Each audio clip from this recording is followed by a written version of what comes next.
Hey everyone, we'll get started in just a second. I'm just getting all of the streaming stuff connected, and then it will be good to go. Welcome to our session on Flashpricer. We are going to get a little more in the weeds tonight. I did another kind of short demo overview about a week and a half ago. You can find that on the YouTube page under the live videos.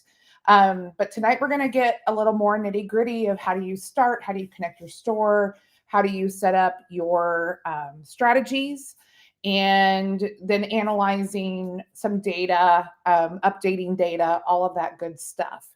And if you're here at the end, we're going to do a giveaway for a $200 Starbucks gift card to help get you through the Q4 stresses. I also have put up a QR code right there. If you click, scan that QR code, that'll take you to sign up for Flashpricer. We have a 14-day free trial.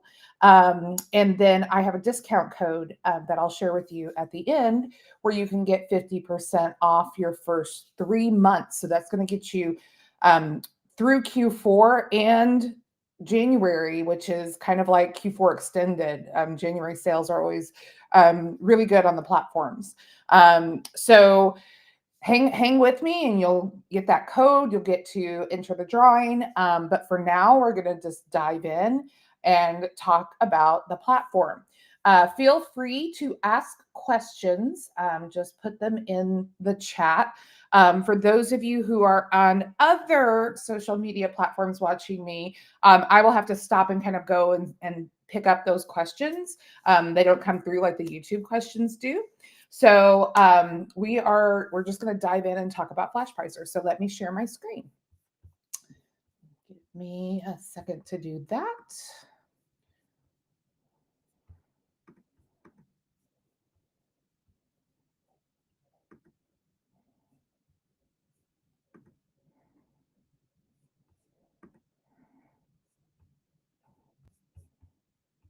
And there we go.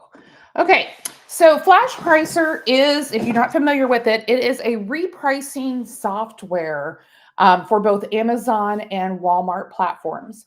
We're going to be focusing in on Walmart tonight. That's how I use Flashpricer.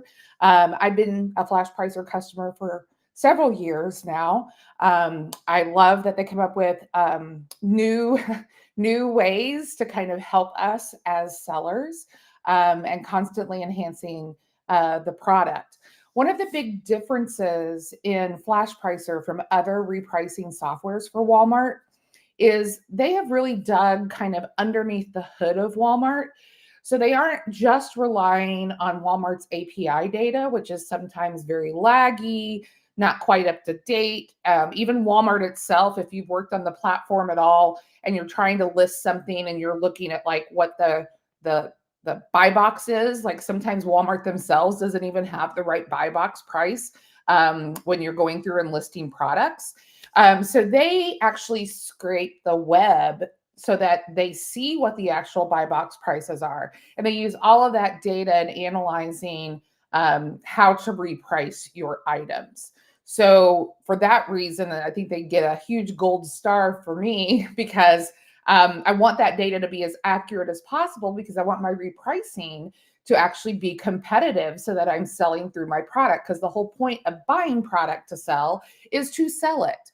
So we want to make sure our repricing and the strategies that we're using are helping us do that, that they actually are helping us with that sell-through rate. And we can use reports and things to analyze products that aren't moving so that we can make adjustments to those strategies. So you're looking right now kind of just at the baseline Flashpricer.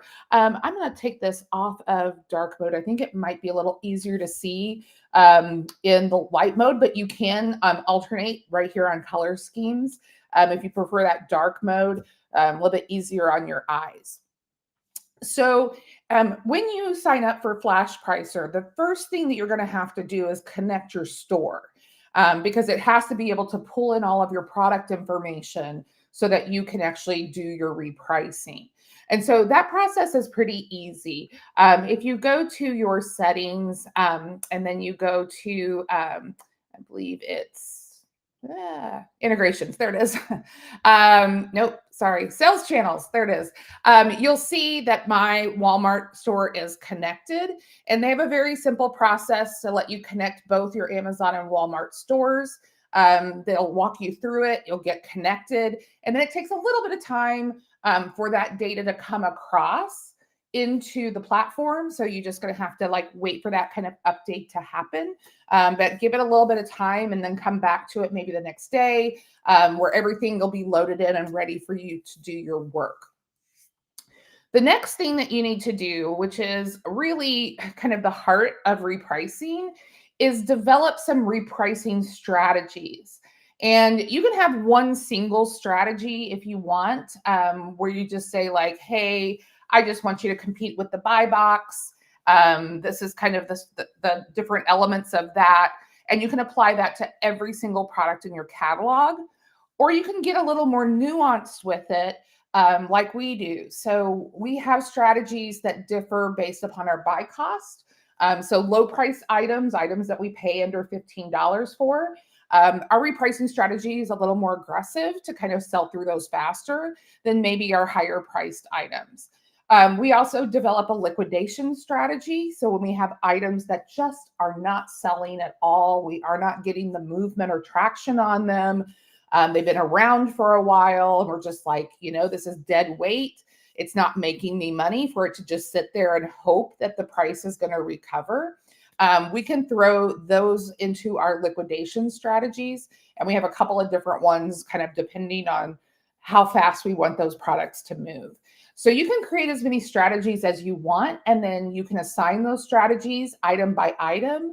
And we'll show how you do that. And we'll show you how to do it in bulk as well tonight.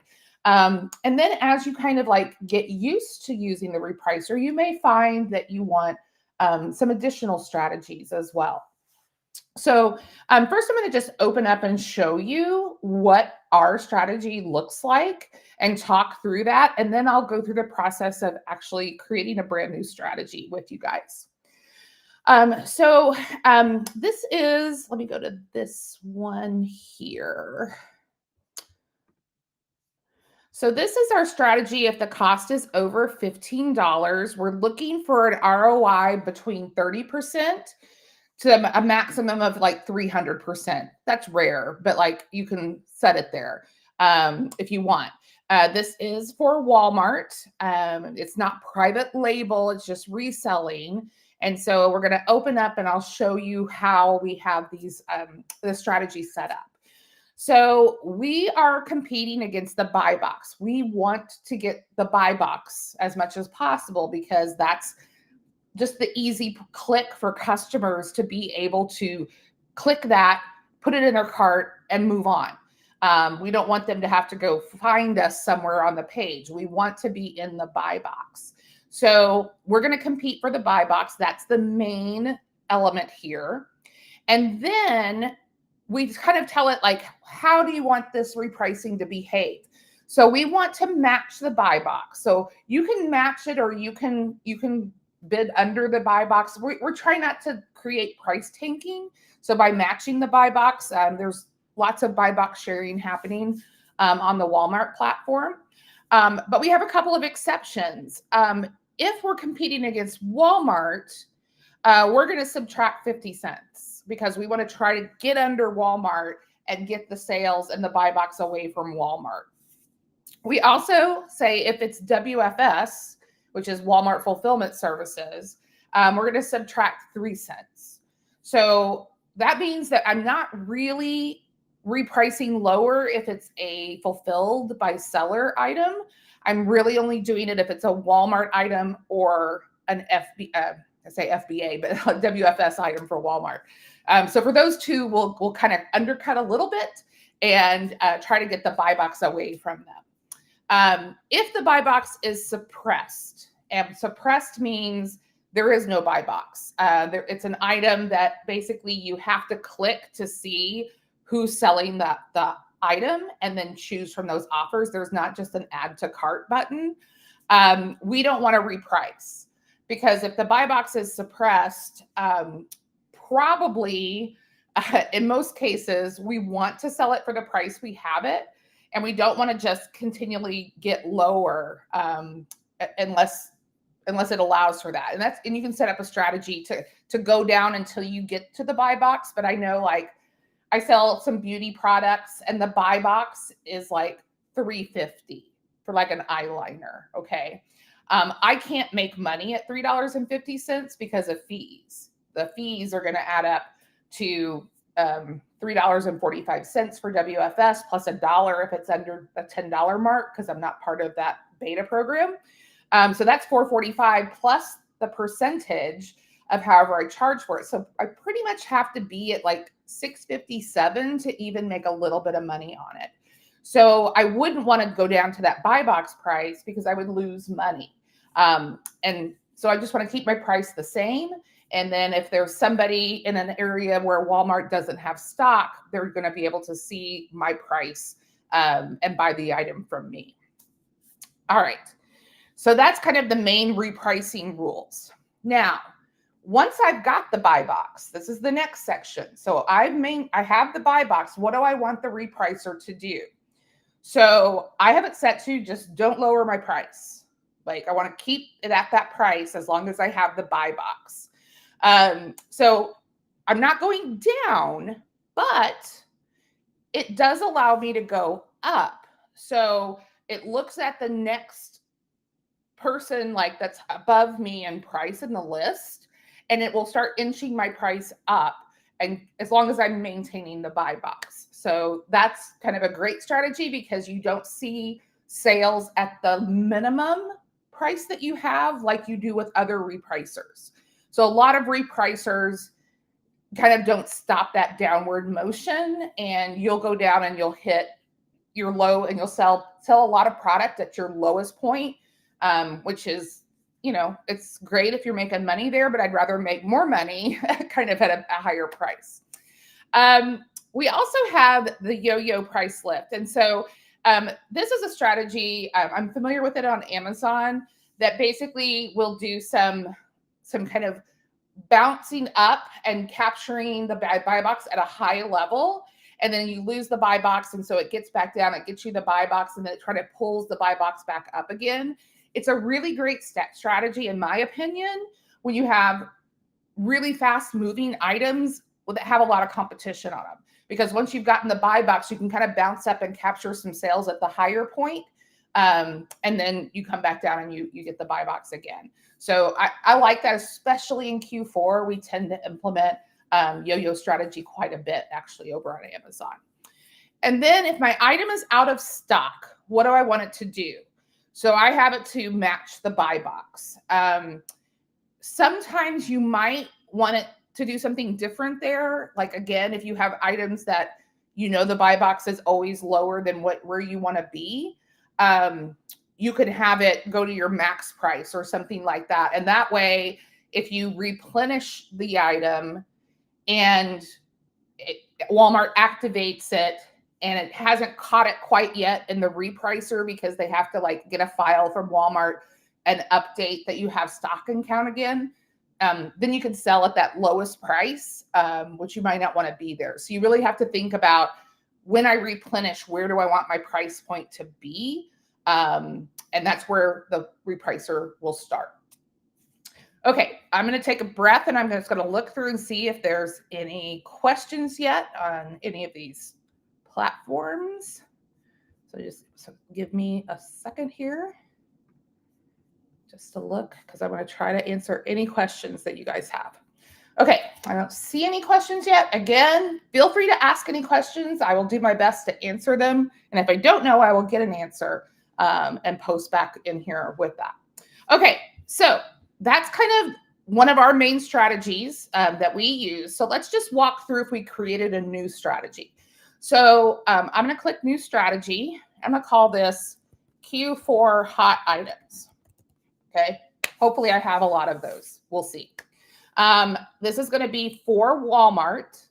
And again, I'm not private label brand owner. I'm over here with resellers. So now I'm going to actually set up how I want this to behave for items that are probably pretty fast moving with maybe heavy competition.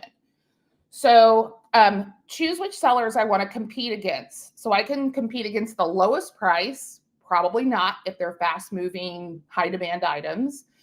Buy box, the lowest WFS price, the lowest FBM or seller fulfilled, or I can compete against specific sellers. I don't really do that against specific sellers because I don't really pay attention to who else is on my listings. So we're going to go with buy box again. Oh, I mentioned something about a beta program for products under $10. Yeah.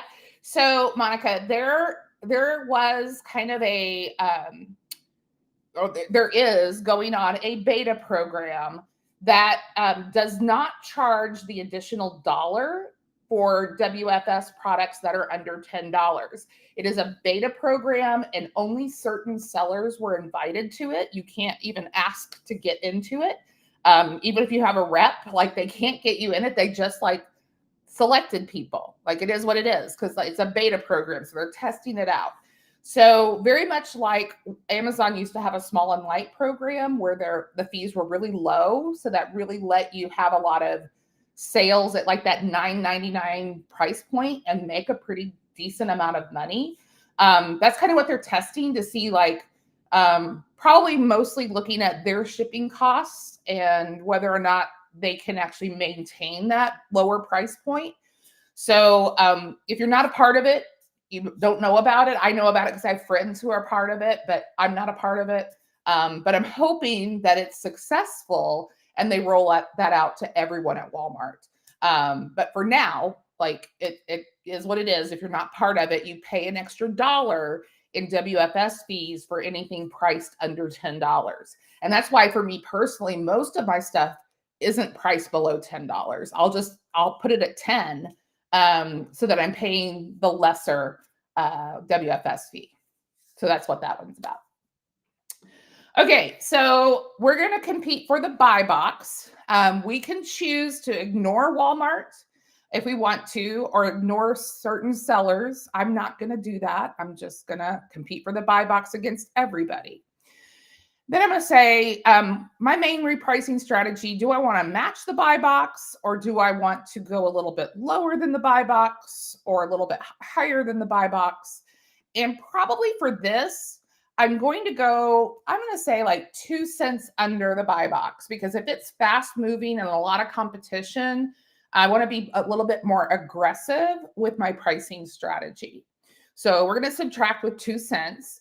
If Walmart's the competitor, we're actually going to subtract 50 cents because it takes a little bit more to get the buy box away from Walmart. So a couple pennies isn't going to do it for Walmart.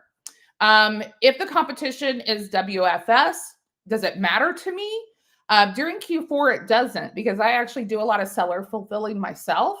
So I'm not really going to worry about whether or not the seller is seller fulfilled WFS. I want the buy box over everything. So I'm just going to leave that one alone. I'm not going to do specific names.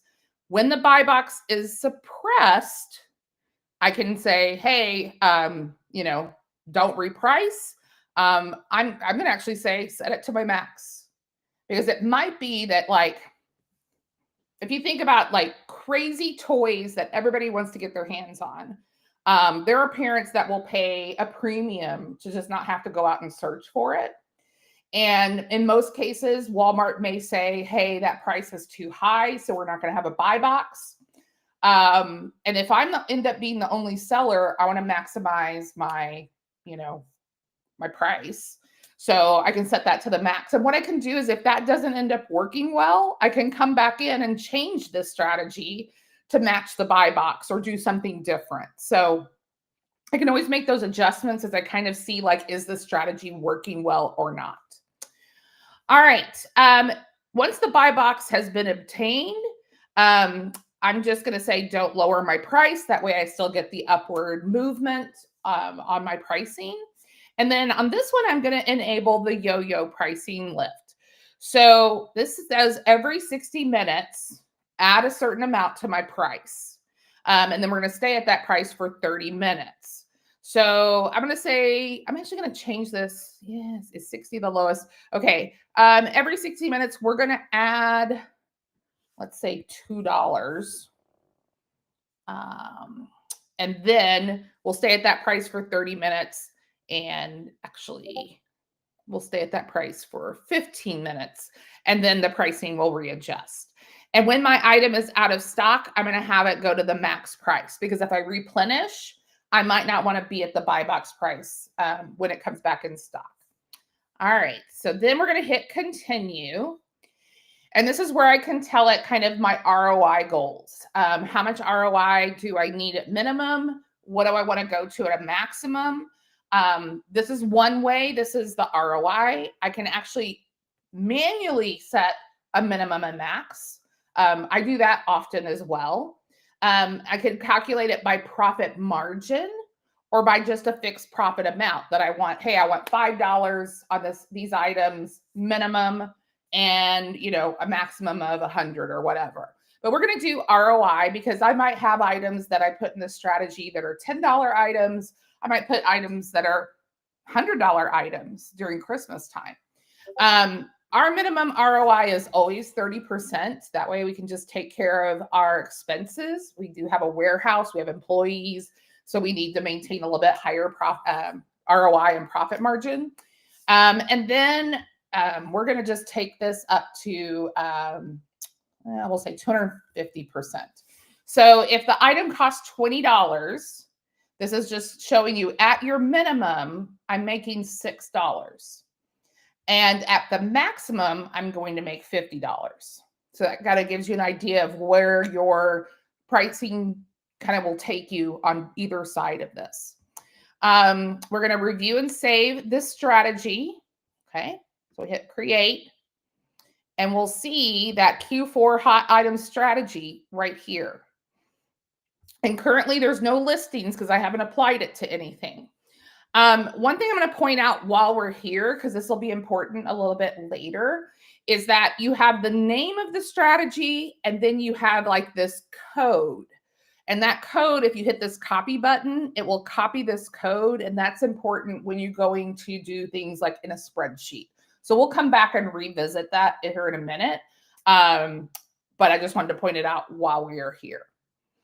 So once you have your strategy set up, then you go through the process of assigning those to your products. So we're going to go to the products right here, this list. And you're going to see products kind of start coming in here towards the bottom. Now, I'm going to point out at the top is this really nice overview of your last 30 days of sales. So in the last 30 days, because I use Walmart, it has my Walmart revenue, what my profit margin was, what my average ROI was, how many units I sold, how much my inventory value that I have listed in here is worth right now. And then you can see up here the profit, but we have some things that are missing cost information. So right now my profit is skewed because I haven't entered all my cost information. So that's really important that you look and say like, oh, wow, 75% ROI, but 113 items are missing costs. So that obviously is going to come down. You can see how much here the profit is compared to the revenue. So if I had all my cost of goods in and everything, those would be a little bit different. They'd look a little bit different. But it is a really nice kind of just overview of how the health of kind of your sales on the platform. And I really like it. It's just kind of a nice little recap. Okay, below this, we have items. And let's kind of talk about what that looks like in Flashpricer when you're going and looking at items and determining strategies and that type of thing. So we can see a picture of the item. We see the item ID, which we can copy. That's the SKU. Sorry, that's not item ID, that's the SKU. The name of the item. Here is the item ID down here. This one is WFS item. And then we have the strategy that's assigned to it. So if I click here, I see all of my strategies, and all I have to do is click one to apply it. So we're going to do the cost is under $15, and that applies the strategy. And you'll see when you apply the strategy, it takes a minute, but you'll see what your min and max look like for that strategy. So I can see at the minimum, I'm going to make $4 on this item that cost me $12.99. And at the maximum, I'd make $45. Probably not likely to hit that max. Next, we see what is the current price on Walmart. So my current price is $39.59.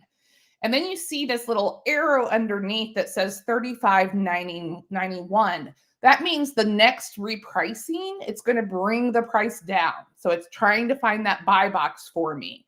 So that $35.91 is where the price is moving to, which is also very nice. I can look at my competition. So you can see $35.94 is who has the buy box right now. That's why it's pushing this price of $35.91 because it's trying to come in and grab that buy box from this person. And if I click this show competition, then I see the sellers that have this item, what their current price is on the item. So if they have any shipping costs associated with it. And then we also have captured what is the lowest price point and the highest price point that they've been at on this item. So I can kind of see the range at which they're selling the item to know, like, oh, if I go a little bit lower, if I push my ROI down, like, would I be able to get more buy box share? So this is the person who currently has the buy box by this green mark right here. And so this is where we're trying to target this competitor so that we can get the buy box away from them. We can also look at this in terms of who's selling it fulfilled by merchant versus, and also this is, by seller, and then WFS, the people who have it at WFS. So that gives us kind of just a nice range of things that we can look at to know who we're competing against. So right now at $39.59, this was what my profit would be. As we push that price down, it's going to get lower. Now, if I want to push the price right now, I can click on this little pencil and I can say $35.91. And I can push the price right now and make it change. So instead of waiting on the cycle of how the repricer works, I could be a little more aggressive and say, no, go change that right now. We also get information on any sales that were made today in the last 30 days, the velocity of this item. This item is not a good item. It's not moving fast. I've had this item a very long time, but they kind of were left over from when these miraculous dolls were really hot. How many days of stock I have left? I have 3 currently in stock with 0 inbound. We can see that this product has been in here for 2 years. So it probably would make it more sense if I change my strategy to liquidate. So I have this liquidate strategy, which is going to be a 0 to 50% ROI. And then this is mass liquidate. This is like negative, like I'm losing money if I sell it. But I'm going to change this to liquidation, and I'm going to get it to be even more aggressive on that item so that it sells hopefully here in Q4, and I can be done with that item for sure. So that's kind of how you move across looking at this information. There's also this advanced insights. I want to find an item, though, that probably has better information if I were to click on it. So let me think for a second of an item that maybe has been doing a little better. Let's try.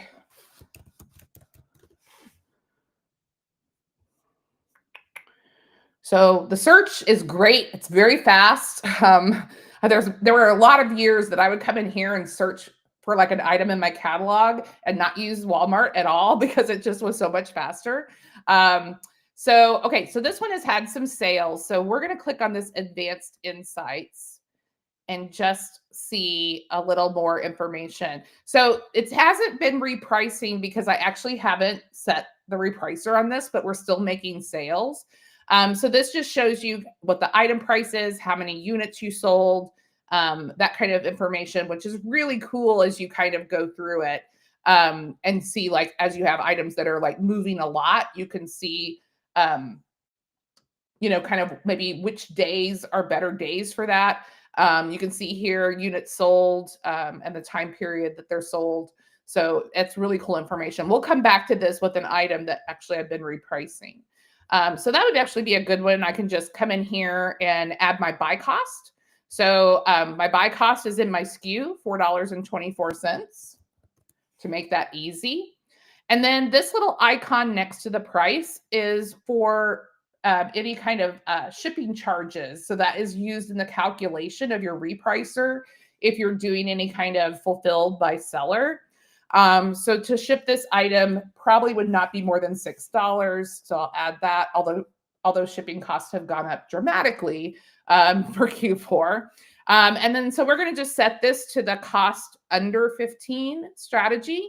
And we'll give that a second and that will refresh and then it will start repricing it if it needs to. You can see that right now $12.97 is the buy box, but the next person is Walmart. So we're competing against Walmart. So good that I've actually made some sales against them. So that's nice. But just make sure that you put in that FBM cost. Why is it not saving it?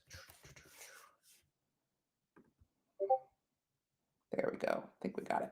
And because that's going to throw off your repricing if you don't do that, if you're doing some seller fulfilled. Okay, so that's how you kind of go through and look at this information. Now let's talk about filtering. So we did a search. I could do another search. Let me just do Disney. And you'll see there's 292 items that come up under Disney. And this is the revenue for Disney over the last 30 days. Okay, so anything that has Disney in it. So very easy to kind of like use the search to do some searching. But maybe I want to filter my products because I'm looking for certain things. So we're going to go over here into filter. And the first thing I'm going to do is I'm going to filter by in-stock products. So I only want in-stock. You can see a dramatic difference because there's 3,964 items in my catalog, but I only have 2,052 in stock. It's still a lot of SKUs, but we go very wide, deep occasionally, but very wide. So 2,052 products in here that are in stock. So maybe the next thing I want to look at are which one of these are missing the buy cost, because I can't reprice based upon an ROI strategy unless I know how much I paid for the product. So now it filters down and it tells me, oh, there's 275 items that I need to insert buy costs for. And if I have to insert the buy cost, I probably also need to insert a strategy for those. So I can go through and I can do those one by one, just like I showed you before. So like this one that says it's $17.99, I can put that in. I can choose the strategy that the cost is over $15 for that, and it will automatically start repricing. I want to add FBM just in case I do end up FBMing it. So I add that, and then that one's good to go. That would take a lot of time to do 275 of them. So I prefer exporting a list and doing it in Excel. And so I'm going to show you guys how you do that, which is so easy.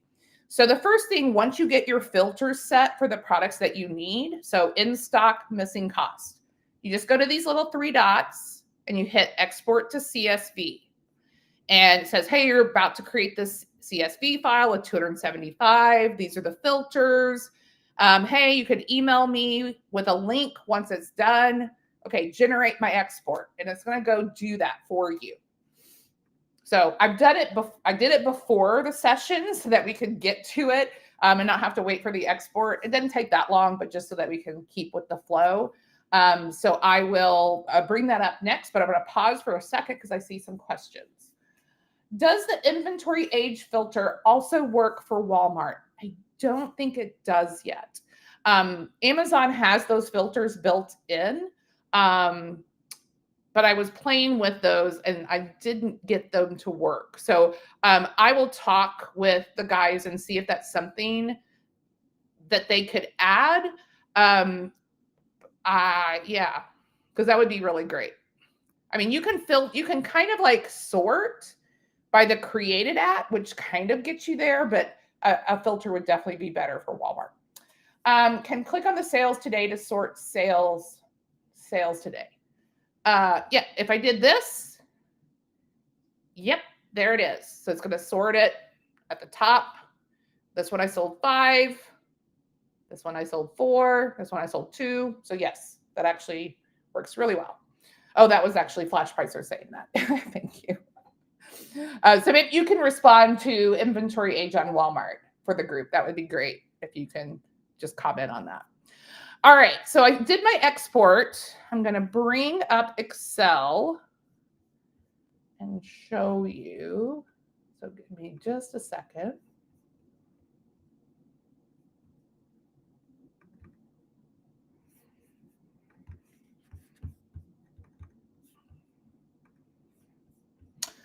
I'll make it a little bit bigger. Give me just a second here. Just so you guys can see a little bit better. So this is what the export looks like when it comes across. So I can see the SKU, the title, and I can move these columns, depends how Excel savvy you are. I personally love Excel. I used to teach classes on it, so I love Excel, but I know a lot of people don't. The marketplace that you're on, your sales channel, all of this stuff. This is all pretty inconsequential right here. Like I can just minimize those columns. What I'm most interested in are the strategy name, strategy ID, and cost, because that's what I need for the repricing to be active. So I would go through and I would enter costs for these items. A lot of times we do enter our costs on this end of the SKU. So that makes it really easy for me to just go in and do 3, 3, 3, 3, 3, 3, 3, 3, 3, 1. Whoop, that's a 1. 1, 1, 3,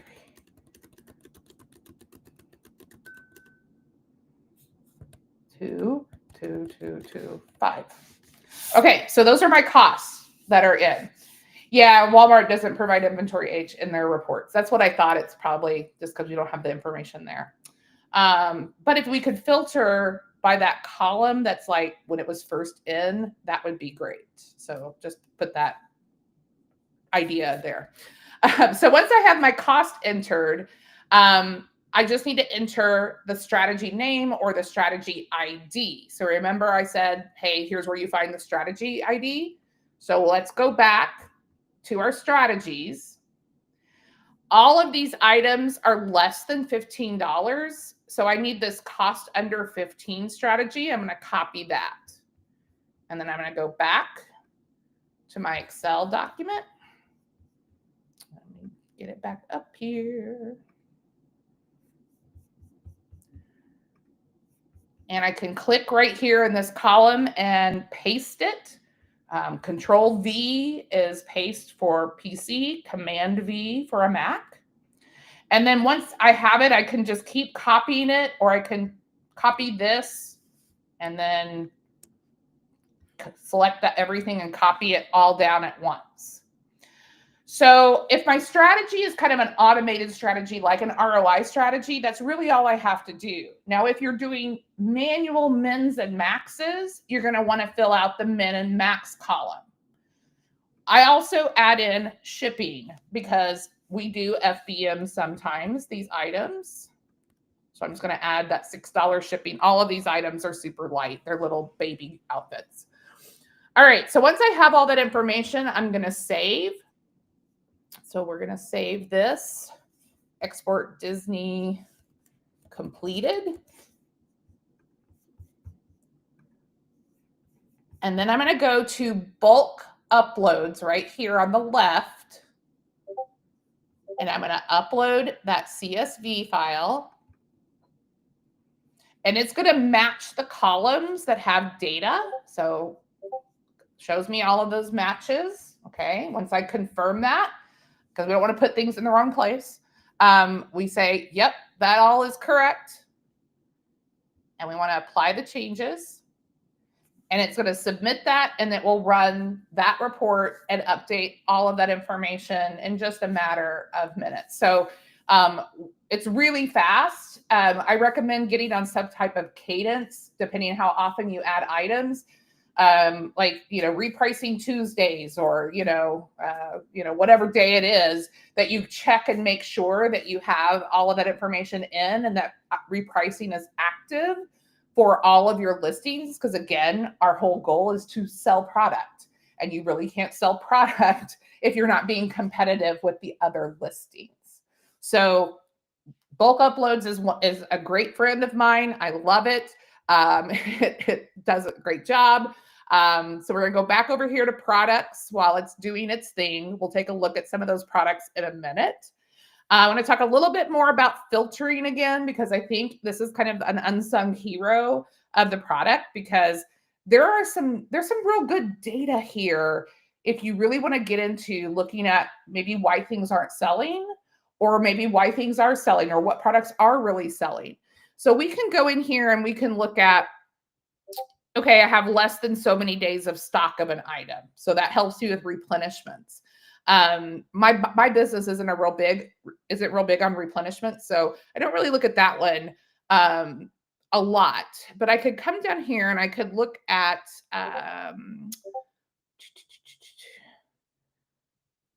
no sales in the last, let's say 90 days. Okay. So, and I'm going to do in stock, and I can start typing here to kind of get closer to that in stock. Okay. So these are products that I have in stock that I have not had a sale in the last 90 days. Now, I will say, I got hard gated in a lot of categories. So we lost a lot of traction in the last 90 days on some of the products, but some of these products just are not moving. So this is a great time to kind of make that decision, like your liquidate, mass liquidate. You can see I've already applied some of these strategies trying to move product and get it out, because it does me no good. It does me no good just sitting there. Number one, it costs me storage fees if it's at WFS. So we want to move those WFS products as much as possible. So I could even filter this down here. Let's see. Here we go. WFS listing. So just even further, these are items that need to be gone. So getting more aggressive. I could also, this is just kind of a tiny tip. It's not really a Flashpricer tip. It's really a Walmart tip, but you can do it because of Flashpricer. In Walmart, you have the ability to make clearance deals, in pricing adjustments and things like that kind of will show up in a more clear way for people. So especially the clearance deals, but you need to know all of your SKUs to do that. And so if I wanted to just say, let's just blow these things out, I could run an export, which is going to give me all of the SKUs that meet these criteria of no sales in the last 90 days, but I'm in stock and they're at WFS. And all I would have to do is upload those SKUs over in Walmart on the deals page. And very quickly now I have all the lists of the things that I need to get rid of. So you can't really do that on the Walmart platform. Their platform is too kludgy to kind of get to that kind of nitty gritty detail. So using Flashpricer to kind of give you that information, either through a report, which you can schedule, or just some kind of download like this, really can help you to fine tune your business to really project and move you forward. So the filters, like I said, I think they're kind of an unsung hero on this product, because I use them a lot to export data and then use that data over on the Walmart platform. All right, so let's take these filters off. And I'm going to show just a couple more things, and then we'll talk about the deal that we have going on, and then get you guys signed up for that chance at the Starbucks gift card. So over here, there is a reports area, and this is a report. These are reports that you can have run at whatever frequency you want, and you can have them emailed to you. And those reports can do a lot for kind of analyzing your performance. So you can see I have this report that runs to me weekly of any listings that have no sales. Now, a report is only as good as what you do with the data. So you want to make sure you're opening that up and analyzing and looking at it. But what's great is I don't have to actually come into a product. I actually get it delivered to me, into my inbox. I can open it up and then I can take action as needed.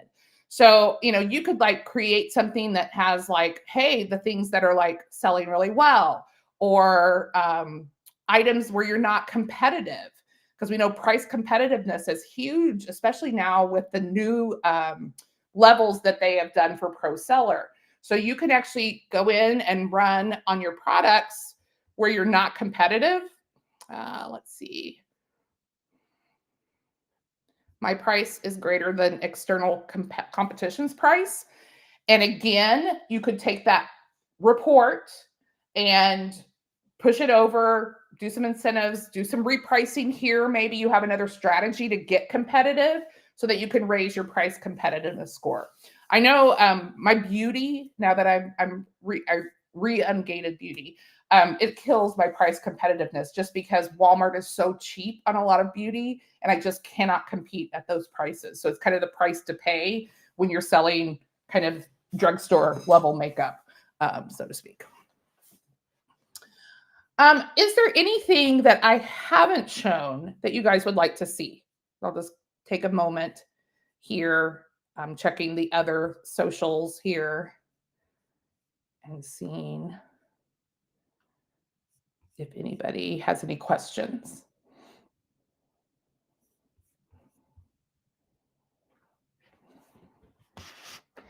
Yeah, Flashpricer can help with price competitiveness by repricing and being super competitive on your out of stock products. That's a great tip because Walmart takes like the last 7 days of where your price is at for price competitiveness, and it does utilize out of stock products in that calculation. So if you set to like when you're out of stock, like go to the minimum or match the buy box, that could definitely help with price competitiveness. I need to play with that a little more and see kind of how that evens out for me. Any other questions? So I put up on the screen the discount code. So if you use that QR code to sign up for Flashpricer, you can get 50% off your first 3 months with the code FASTER50. So that's going to get you all the way through till the end of January, which is like the biggest selling season of the year. And you really do need to give it a little time. You have a free trial at the beginning, but you really need to let that price like work in it, get everything listed in here, everything assigned to strategy, all your costs entered in, to really see the value that this can bring you. I guarantee you're going to see a sales lift. I definitely saw a sales lift when I first started it. And I noticed when I don't reprice for a while, like I've been out of town for about 5 weeks, and I need to go in and fix my repricing. I'll see that sales lift again as I have those new items come on with repricing. So definitely, give it a try. If you aren't using a repricer at all, like you need to jump in, especially during Q4, because it is competitive. Walmart isn't as competitive as Amazon, but it's still competitive. And with Flashpricer, you get Amazon repricing too, so you get them both. If you want to enter into the Starbucks gift card giveaway for $200 gift card, send an email to matt@flashpricer.com and put a coffee cup emoji in your email, and they will get back with the winner of that Starbucks gift card. So that we thank Flashpricer for adding that in, so kind of like give you guys a little lift yourselves during the Q4 season. I myself always have Starbucks with me, morning, noon, and night. So I know how important that can be, as we're all just trying to do as much as we can and capitalize on the great sales during Q4. So again, FASTER50 gives you the 50% off, and then email matt@flashpricer for a chance to win that gift card. And then there's the QR code again if you need it. If you need to scan that to get to the Flashpricer sign up page. Thank you guys for joining. I appreciate it. Would love, you can always chat either on the WOW Facebook group, in my Instagram, comment on this video. If there's other things you would like to see about Flashpricer, I'm going to try to do a little more content on it because there's so much here that I think I probably don't even leverage that I need to leverage. So as I learn, I'll be sharing that with all of you. But have a good night. Happy selling during Q4. I hope you kill it. I'll kill it during Q4, and we'll be talking soon. Thanks so much.